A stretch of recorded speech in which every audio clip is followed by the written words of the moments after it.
A série, vão ter 8 mensagens, nós já tivemos 2, hoje é a terceira mensagem. E nessa série, irmãos, eu tenho tanta coisa para falar sobre esperança, que eu queria colocar mais um mês, mas eu não vou colocar. Então vão ser 2 meses da série Ainda há Esperança. E nesses 2 meses Deus vai falar com a gente sobre a sua ação misericordiosa. Ele vai falar para a gente sobre a esperança que Ele deu ao seu povo. E a gente vai prevalecer sustentado na esperança. Diga amém.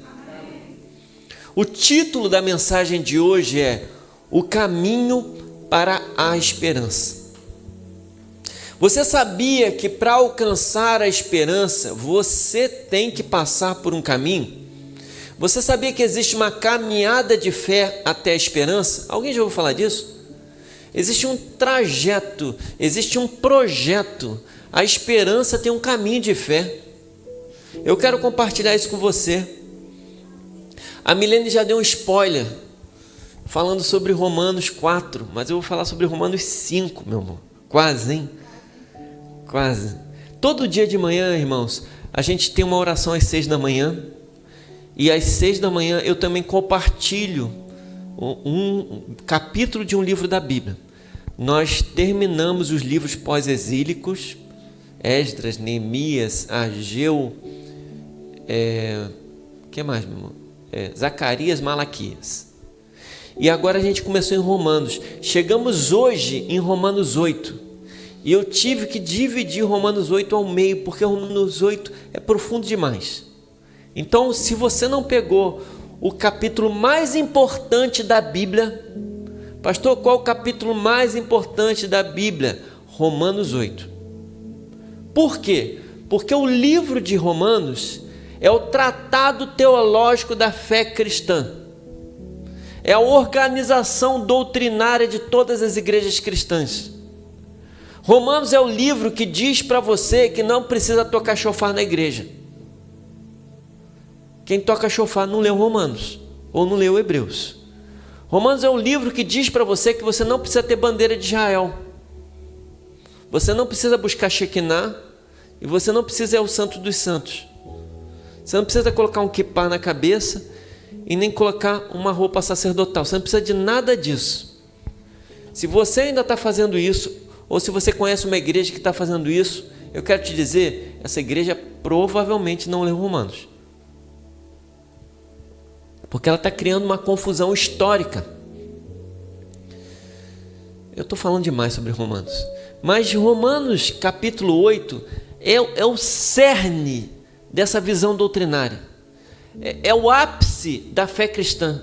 Em Romanos capítulo 8, fala para você por que você não tem que se preocupar se vai para o céu ou não. Porque em Romanos capítulo 8, Deus vai garantir para você que se você crê em Jesus, o seu caminho já foi traçado. Você quer saber mais? Amanhã de manhã, 6 horas da manhã, eu te espero na oração. Não, amanhã vai ser demais, eu quero te dizer. Amanhã vai ser o dia mais top da história. Não tem comparação. Mas voltando para cá. O caminho até a esperança, o caminho para a esperança, eu quero te dizer que ele não é fácil, mas eu te garanto, ele é edificante.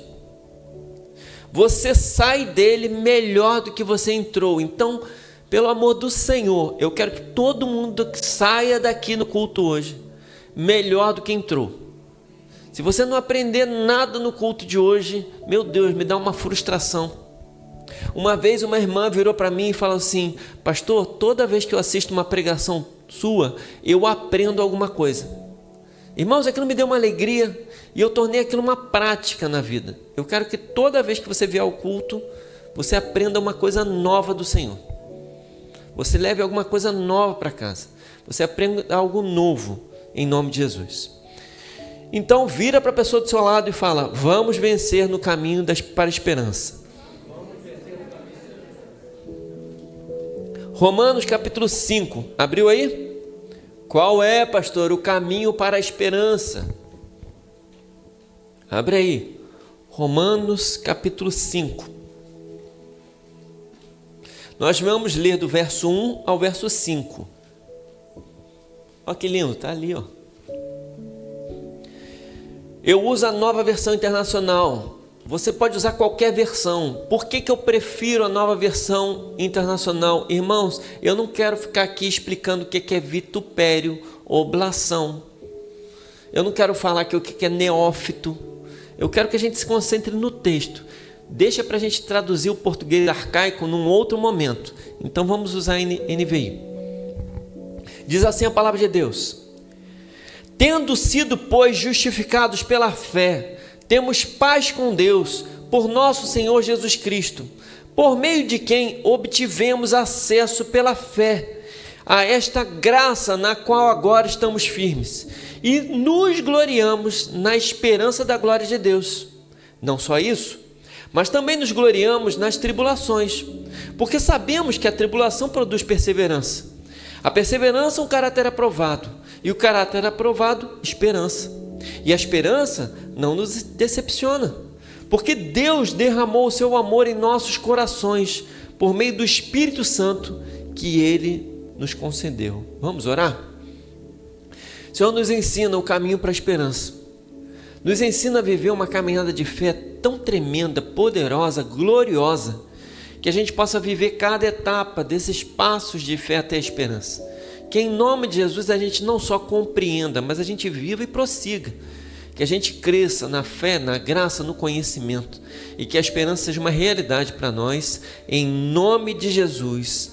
Amém.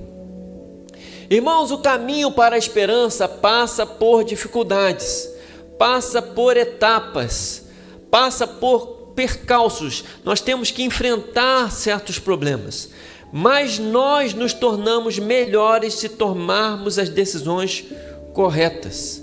E se a gente conseguir vencer tudo, chegamos até o clímax, que é a esperança. E quais são, pastor, as decisões que nós precisamos tomar para que a gente possa traçar o caminho para a esperança? Vamos lá? Primeiro, tenha a perspectiva correta sobre a tribulação. Verso de número 3, olha para o texto. Não só isso, mas também nos gloriamos nas tribulações, porque sabemos que a tribulação produz perseverança. Irmãos, toda tribulação tem um propósito. Repete comigo: toda tribulação tem um propósito.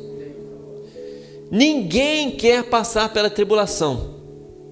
Mas será que isso é útil ou inútil? O que você acha? É muito útil. Irmão, você sabe como é que as árvores sobrevivem ao deserto? Você já ouviu falar dos carvalhos de Manre? Como é que as árvores sobrevivem ao deserto? Como é que as árvores sobrevivem à seca, por exemplo? Como é que uma árvore sobrevive à seca? Quanto mais seco, mais ela aprofunda as suas raízes. Escuta isso. Como é que uma árvore no deserto resiste ao vento?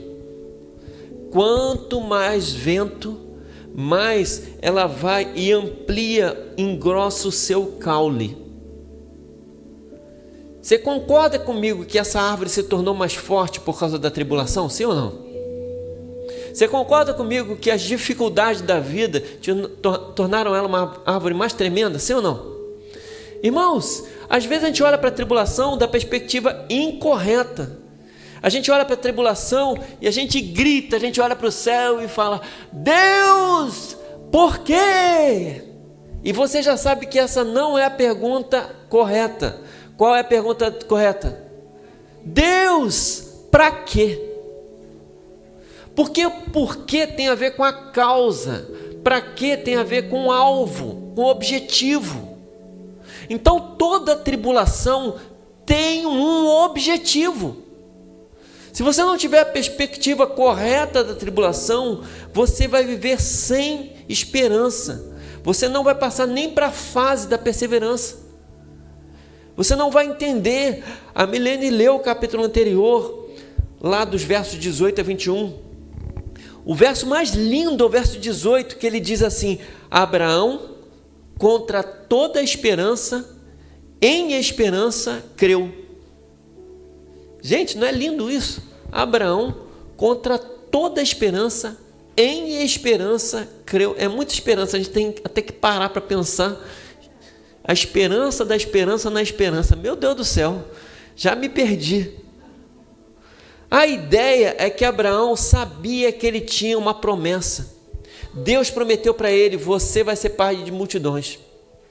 E Deus prometeu isso para Abraão quando ele tinha 75 anos. Irmão, você ia ficar feliz com essa promessa, sim ou não? Com 75 você ia ficar feliz? Com 76 você ia ficar feliz de novo? E com 77? E com 80? E com 90? E com 95? E com 100? O que você ia fazer? 25 anos esperando uma promessa. Todo mundo virava para Abraão e falava assim: Abraão, já chega, né? Não, irmão, 25 anos é tempo demais. E Abraão, ele decidiu na mente dele, verso 18, Abraão, contra toda esperança, em esperança creu. Entendeu agora? A tribulação só tornou ele mais crente. Sabe que às vezes Deus chacoalha a gente, né? Às vezes a gente tem uma vida tão molezinha que a gente fica meio esquisito, um crente meia boca, um crente mais ou menos. Deus dá uma chacoalhada. Deus deixa. Irmão, o diabo é nosso inimigo, sim ou não? Diga aí. Sim. Mas o diabo está debaixo da autoridade de quem? Fala para mim. O Dr. Russell Shedd, que era um especialista no Novo Testamento, ele falava que o diabo era o pitbull de Deus, que de vez em quando ele esticava a corrente para chegar mais perto de você, mas ele continuava segurando. Irmãos, até o diabo, ele tem que obedecer a Deus, sim ou não? Quando ele discute com Deus sobre a vida de Jó, ele queria fazer o que com Jó? Irmão, qual era o desejo do diabo? Pô, eu quero matar ele, eu quero acabar com ele. E em nenhum momento Deus deixa isso. Deus deixa. E o diabo consegue matar Jó? Irmão, sabe por quê? Deixa eu te contar um segredo. O diabo não tem autoridade sobre a vida e a morte. O diabo não tem autoridade sobre a vida e a morte. Qual é a única pessoa que tem autoridade sobre a vida e a morte? Vou contar uma história para vocês. A minha avó cresceu lá naqueles centros. Sabe aquela família que diz que é católico e ao mesmo tempo é tudo? Conhece essa história? Que tem lá a benzedeira, que você não sabe se a benzedeira está de um lado ou de outro. Fala a verdade. Você não sabe a quem que ela está chamando, o que ela está fazendo. Ela vem com aquele galho da arruda, você não sabe onde que ela consagrou aquele negócio. Alguém já viveu isso? Meu Deus do céu, isso é muito velho. E a minha avó e a família dela toda era assim. Irmãos, quando meu pai decidiu se converter, foi uma luta. No dia do casamento do meu pai, ele virou uma estátua. Ele parou de falar e ele ficou assim, como se fosse uma árvore. Ele não se mexia. Minha mãe foi lá. Aí minha avó falou que tinha que levar ele lá naquele lugar, você sabe, né? E aí levou, e minha avó falou que a minha mãe tinha que ir junto. Minha mãe era crente, meu pai não era não. Coitada da minha mãe. Aí tá, né? Minha mãe foi junto. Quando a minha mãe chegou na porta do negócio, o cramulhão lá saiu correndo e falou assim: ela precisa estar longe. Irmão, ela parou e pensou: por que será que eu tenho que estar longe? Porque se ela estiver perto, o que vai acontecer? Fala para mim. Nada. Por que não vai acontecer nada? Porque a autoridade do Espírito Santo chegou ali através dela.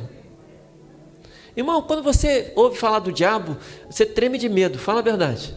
Você não devia não. Você não devia. Irmãos, mas voltando aqui para Abraão. Abraão foi um homem de fé. Ele esperou em fé por 25 anos. Ele falou: não, Deus ainda vai fazer. Irmão, vai ter fé assim lá em Canaã, hein? Meu Deus do céu. Um homem cheio de fé. Você precisa fazer como Abraão. Não reclame da tribulação. tenha a perspectiva correta sobre a tribulação. Essa tribulação faz parte de um projeto maior de Deus na sua vida. E é por isso que o texto nos diz: nos gloriamos na tribulação. Você percebe aí? Você leu aí no verso 2?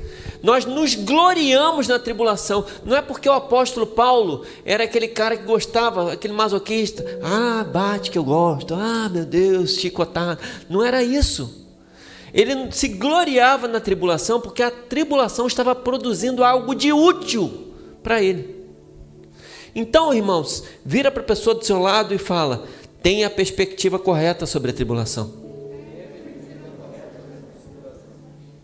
E outra coisa, a tribulação vai passar. Ela nunca é para sempre. Até essa pandemia, irmão, não é para sempre.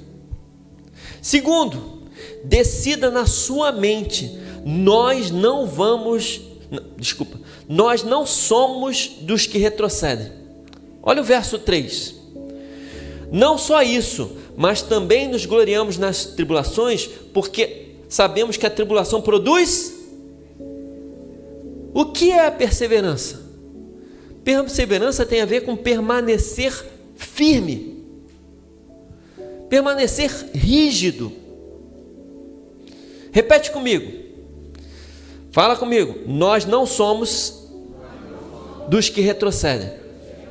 Isso está escrito em Hebreus 10:39. Nós não somos dos que retrocedem e são destruídos, mas dos que creem e são salvos. Irmão, você precisa perseverar, você precisa resistir, você precisa declarar na sua mente: tá ruim, mas eu não vou desistir. Tá ruim, mas eu vou permanecer firme. Eu não retrocedo. Se você decidir isso na sua mente, você já passou por duas etapas. Passou pela etapa da tribulação e passou pela etapa da perseverança. Tiago 4, verso 7, fala sobre isso. Tiago 4 fala assim: resisti ao diabo e ele fugirá de vós. Irmãos, numa luta contra o diabo, quem tem medo de quem? É você que tem medo do diabo ou o diabo que tem medo de você? Fala para mim. Não fala do seu sentimento não, fala da Bíblia. O que a Bíblia fala? Quem tem que ter medo de quem? É o diabo que tem que ter medo de você. Porque se você firmar o pé, e quem tem que retroceder? Irmãos, isso me lembra do filme.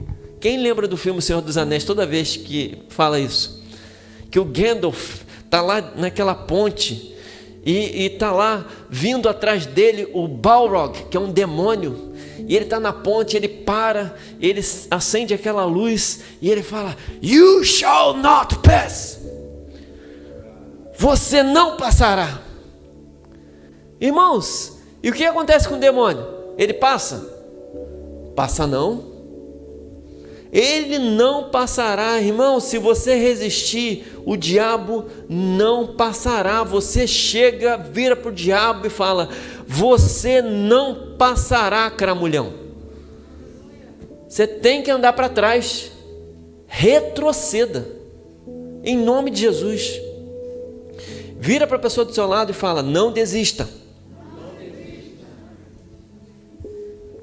Você precisa perseverar. Terceiro, irmãos, busque a sua maturidade. Verso 4 no início diz assim: a perseverança produz um caráter aprovado. Irmãos, o caráter aprovado quer dizer que você se tornou maduro. Quer dizer que você cresceu na fé.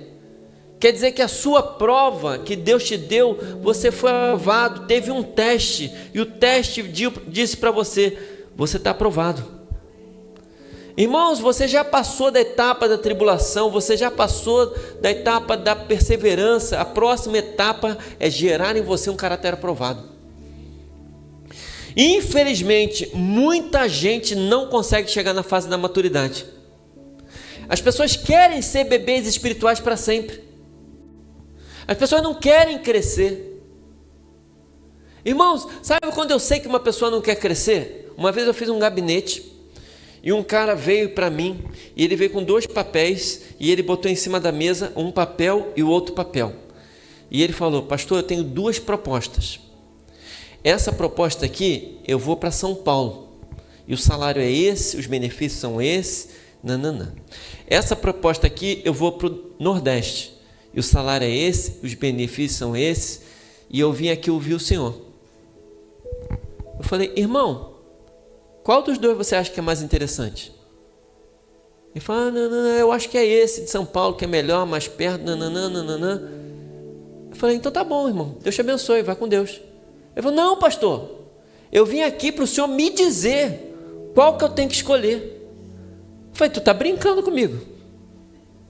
Irmão, esse é um tipo de decisão que não cabe a mim, não. Vai que ele vai para São Paulo e é demitido, de quem é a culpa? Mas por que é minha? Se quem está estudando, quem está vendo, que está olhando as propostas é ele, por que eu tenho que decidir? Irmão, você não precisa de guru. Você precisa ser maduro. Tem gente que fala assim, eu preciso saber qual a próxima decisão que eu vou fazer. Aí a pessoa procura uma dessas reuniões de oração, onde a profetisa ou o profeta tem profecia toda semana. Irmãos, eu não estou dizendo que é mentira não, mas eu leio os textos bíblicos e as profecias são de 10 em 10, 20 em 20, 30 em 30 anos. Como é que uma pessoa tem profecia toda hora? Você vai em casa e volta, já tem outra profecia para você. Meu Deus, esquisito, irmão. Estou dizendo que não é não, só estou dizendo que não é normal na Bíblia. Está entendendo o que eu estou falando? E às vezes, irmão, a pessoa te dá uma profecia do tipo assim, vá e siga o teu caminho, e viverá em fé, e prevalecerá, e tudo prosperará. Irmão, o cara não disse nada de nada. Ele não disse nada. Ele só te deu palavra de incentivo. Irmão, tem gente que ainda é profeta, mas está procurando coach. Vai, é isso, vai, você vai vencer. Irmão, chega disso, vamos ser maduro. Pastor, onde eu sei as decisões que eu tenho que tomar? Tem um lugar muito bom, que nunca falha, se chama Bíblia. Pastor, não consegui encontrar na Bíblia. Mas você está lendo? Tem gente, irmãos, que vira para a Bíblia e fala, eu estou contigo e não abro. E não abre mesmo. Não abre nunca. Teve uma senhora, irmãos, que convidou o pastor para um jantar. E ela colocou os talheres de prata. Lindos os talheres. Só que quando foi embora, ela percebeu que na mesa onde estava o pastor, sumiu uma faca. E ela ficou, meu Deus do céu, o pastor roubou ou não roubou minha faca? Meu Deus, o pastor roubou ou não roubou minha faca? E ela segurou uma semana, ela segurou 2 semanas, ela segurou 3 semanas, ela segurou 4 semanas, ela segurou 5 semanas. Uma hora ela não aguentou mais, ela falou, pastor, eu sei que o senhor pode me excluir, mas eu queria saber, o senhor roubou ou não roubou a minha faca? Ele falou, irmã, a sua faca está dentro da sua Bíblia. Se você estivesse lendo, você teria encontrado. Gente, que vergonha, hein? Eu não queria passar por uma coisa dessa. Eu não queria. Mas infelizmente, irmãos, o crente não sabe lidar com crescimento, com desenvolvimento, não lê os textos bíblicos. Ele não quer ser testado pela tribulação, ele quer ser reprovado. Mas sabe o que Deus faz? Deus testa você. Deus lança a tribulação sobre você e você precisa se gloriar na tribulação. Só que eu quero te dizer uma coisa, eu já disse isso em algum momento, crente é igual saquinho de chá. Você pega um saquinho de chá do nada, um saquinho assim, branquinho, e eu dou para você e eu pergunto, de que é o chá? Irmão, fica difícil de saber, talvez você cheire e tal, mas sabe qual é o jeito mais fácil de saber de que é o chá? Taca a água fervendo. Porque quando você taca a água fervendo, vai aparecer de que é o chá. Então, crente é igual a chá. Você só sabe o que tem dentro quando você joga água fervendo. Então, Deus às vezes dá muita oportunidade, irmão, para você desenvolver um caráter. Sabe aonde? No trânsito, quando alguém te dá uma fechada. Como é que você faz quando alguém te dá uma fechada? Por exemplo, irmãos, quando você está lá torcendo pelo seu time e o seu time perde de virada nos acréscimos.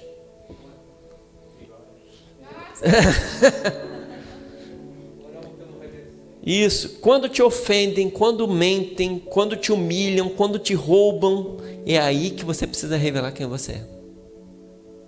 A tribulação, ela precisa produzir em você, primeiro perseverança e depois um caráter aprovado. Vira para a pessoa do seu lado e fala: seja crente sempre. Irmãos, e se nós vencermos todas essas etapas, nós vamos alcançar a esperança suprema. Olha o verso de número 5. E a esperança não decepciona, porque Deus derramou o seu amor em nossos corações por meio do Espírito Santo que Ele nos concedeu. Pastor, o que o apóstolo Paulo está querendo dizer com esperança? O que ele quer dizer com esperança não decepciona? Como assim? Irmãos, a esperança não é algo em si mesmo. A esperança, ela é algo que aponta para outra coisa. A esperança aponta para algo. Você só tem esperança em algo. E no verso de número 2, ele vai dizer para onde a esperança aponta. Nos gloriamos na esperança da glória de Deus. A esperança tem a ver com a glória de Deus. A esperança diz de onde você saiu e para onde você está indo. Olha os versos 1 e 2. Tendo sido, pois, justificados pela fé, temos paz com Deus, por nosso Senhor Jesus Cristo, por meio de quem obtivemos acesso pela fé a esta graça na qual agora estamos firmes e nos gloriamos na esperança da glória de Deus. Irmão, se você faz parte daqueles que têm fé em Cristo, se você reconhece a Jesus como Senhor, você vai, segundo esse texto, receber paz e graça, e ele ainda diz que você deveria glorificar a Deus, porque a glória que está sendo dada, a esperança que está sendo dada, não é para esse mundo, é uma glória futura. A esperança aponta para a glória futura. A esperança aponta para Cristo, a esperança aponta para a vida eterna, a esperança aponta para um novo mundo, a esperança aponta para a liberdade dos pecados, a esperança aponta para a própria esperança de que lá vai ser melhor. E vai, diga amém. Irmãos, a esperança é essa glória final que veremos na eternidade com o Senhor. Irmãos, esse texto é fantástico porque ele fala do caminho para a esperança. E qual o caminho para a esperança, irmãos? O caminho para a esperança é tribulação na sua cabeça, porque você precisa crescer. Perseverança na tribulação, porque se você se tornar firme, você vence a tribulação. E a perseverança produz esse caráter aprovado, crente de verdade, cheio do Espírito Santo. E o caráter aprovado vai gerar em você a esperança correta. Senão a sua esperança está nesse mundo ou em você mesmo, ou nas coisas que você pode fazer, mas a nossa esperança não está nesse mundo. A nossa esperança aponta para a glória de Deus. Feche os seus olhos. Irmão, hoje você pode estar entendendo que a vida tem as suas etapas e que essas etapas apontam para a esperança. Mas eu quero dizer para você, você não vai viver a esperança verdadeira se você não tiver uma comunhão genuína, profunda, vibrante com o Senhor Jesus Cristo. Não há esperança sem a presença de Cristo em nós, porque a sua esperança é vã, é vazia, é inútil. Só há esperança para quem tem um relacionamento perfeito, profundo e glorioso com Cristo. É a esperança da glória eterna, a esperança da glória de Deus, a esperança de um futuro brilhante que você vai viver em Jesus. Ah, pastor, como é que eu posso viver esse momento de esperança? Como é que eu posso vencer essas etapas do caminho para a esperança? Eu vou te dizer como você pode fazer isso. Você pode fazer isso através de uma oração. Você pode consagrar a sua vida totalmente ao Senhor. Você pode entregar a Ele tudo que você tem, tudo que você é. E você pode pedir para o Espírito Santo domina o meu ser. Toma a minha vida, transforma o meu caráter, abençoa o meu coração. Você quer fazer isso comigo? Você não precisa fazer em voz alta não, faz no seu coração, repete comigo essa oração. Você na internet também, repete comigo essa oração. Diga para ele assim: Senhor Jesus, eu me entrego nas tuas mãos. Senhor Jesus, perdoa os meus pecados. Senhor Jesus, limpa da minha mente tudo aquilo que não está alinhado com a sua vontade. Senhor Jesus, me conduz através do caminho da esperança, porque eu não consigo passar pela tribulação sozinho. Eu preciso do Senhor. Senhor, gere em mim perseverança, caráter aprovado e esperança. Eu consagro a Ti a minha vida, eu entrego a Ti o meu coração, em nome de Jesus. Amém